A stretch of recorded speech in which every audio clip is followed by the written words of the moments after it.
Hey, J.R. Wise here with the Journey of Weight Loss. How's everybody doing today? Welcome back. Uh, got a few topics we're going to talk about today. I'm almost to 10 miles. I actually may be past it, but who cares? Like I said, I got a few topics I want to talk to you guys about. And today's video is brought to you by Emmy. Emmy has been around for decades. They're very dedicated, responsible, and just all around, good. So, if you like what you hear, don't forget to like, share, and subscribe because it's me. Haha. I'm YouTube streaming certified and Google searching certified and ChatGPT creating certified. I'm joking. I don't know if those even exist. But all right, guys. So we're going to talk about a little situation that happened in Alabama out of the I forget what airport it is, but it's a big airport in Alabama, wherever Fort Morgan is. So his grandmother goes to board a flight out of Alabama, and she has some carry-on luggage, and they go to x-ray it, and the alarm things start going off, all that kind of stuff. And come to find out, she had cannonballs in her carry-on luggage. So obviously she gets detained and all that kind of stuff, and they ask her where they come from. She has no clue, supposedly. And well, come to find out, after they do their investigating, they realize that her grandson, her 17-year-old grandson, had actually stolen these cannonballs from Fort Morgan. I think there was like 6, 8, something like that. There was little tiny ones like the size of golf balls. Like I think they call them like grape nuts or something. I don't remember the name of them, but they're a canister shot or something. And then the largest was the size of a grapefruit. And I don't see how the lady didn't know they were in her carry-on luggage. I just don't see how that's feasible. You had to know that, damn, my bag weighs 50 pounds more than it did when I left the house or the hotel. So the curator decided to not press charges, but I have a feeling that the TSA has probably flagged these people, and they're on the no-fly list, all that kind of stuff. I would assume, because I can't imagine, trying to carry on cannonballs is grounds to, let somebody continue flying. So I thought that would bring a little smile to your faces to hear that. I got it off of Yahoo. I'm sure you can find it anywhere if you want to look it up. The next thing I want to talk to you about is the Hannah Payne story. I don't know if you guys heard about this. It happened like 5-6 years ago, maybe. It recently came up in the news, and we'll get into why it came up in the news recently. So Hannah Payne was a 21-year-old girl at the time. She was driving down the road, and there was a guy in front of her, Kenneth, or maybe not in front of her, but Kenneth was near, and Kenneth ran a red light and struck a vehicle in front of Hannah and almost hit her too. She was almost involved in the accident, but she wasn't. So she was just a bystander at the time. And the gentleman that Kenneth had hit was actually on the phone with 911, and he was making statements along the lines of, hey, this guy that hit me doesn't look well, he's vomiting and he's acting delirious and etc.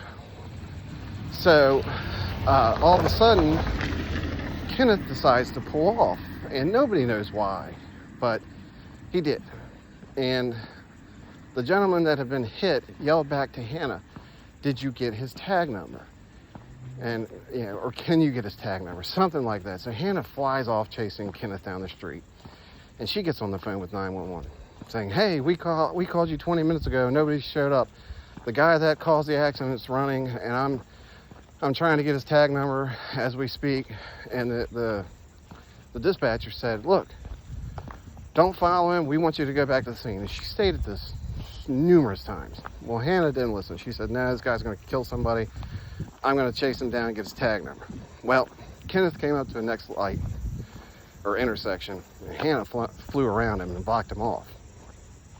And Kenneth, I think, hit her tire or something, and Hannah jumps out of the vehicle and goes to the driver's side window of Kenneth's car and starts shouting at him, yelling at him, and Kenneth supposedly made a statement along the lines of, I've got something for you. Well, clearly Kenneth was in a medical distress at the time and didn't know what was going on. He was a diabetic, so they speculate that he was He was like going through an episode from the diabetes, and I'm confident that's what it was, because, you know, what else could it have been? You know, the vomiting, you know, etc. You know, there was too many signs to say that he wasn't in medical distress at the time.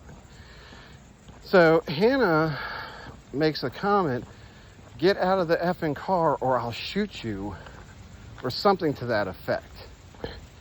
And Kenneth supposedly reached for the gun or something, and Hannah shot him in the stomach.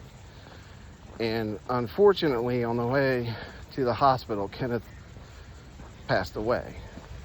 And Hannah was arrested at the scene, taken downtown. She claimed that she had been, you know, grabbed by Kenneth, her shirt was ripped, and she had some slight swelling on her hands or wrist. And long story short, it took 4 years to take her to court for this. And during that time, she was in jail for part of the time, and the other part of the time she was on house arrest with an ankle monitor. But regardless, it took 4 years to get to. And she was found guilty on numerous charges. And I think one of them was like malicious homicide, and I don't remember the rest, but it was very in-depth. And she was sentenced to somewhere around like 40 years or something, but was given the chance of probation or parole at some time. I don't remember the exact time frame. But what I'm getting at is she has come up in the news recently because she appealed something and was asking for a new trial.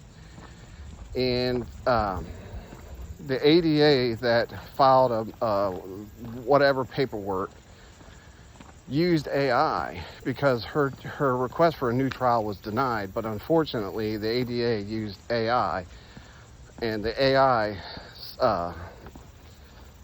stated false or non-existent cases to deny the request. So now Hannah gets to apply for a new trial again, or appeal for a new trial again, because the ADA used AI and the AI was inaccurate. And the whole point of the story is, I want to emphasize the fact with everyone out there, there's nothing wrong with using ChatGPT or Copilot, whatever you're going to use. There's nothing wrong with that. But you have to remember to verify what it's sourcing and what it's referencing.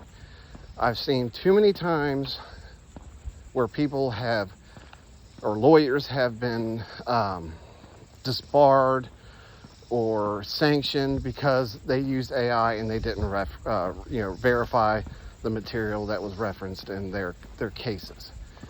So, and this goes out to everybody for like working. Don't just use Copilot to reply to an email and not read the darn thing. Make sure you read it. Make sure you go over it. If you're using it for school, make sure you take the material that you're given out of it and study it. Don't just copy, paste, and send. You've got to put some work into it. The whole point of AI is not to just solely depend on. It's a tool. Use it as a tool. Don't use it as a catch-all for everything. So, and I hate to go on and on about it, so I'm just going to stop there. So, don't forget to like, share, and subscribe. And let me know what your thoughts are. I'm always open to opinions and comments. So, all right, guys, take care. It's been nice walking with you. Have a good night.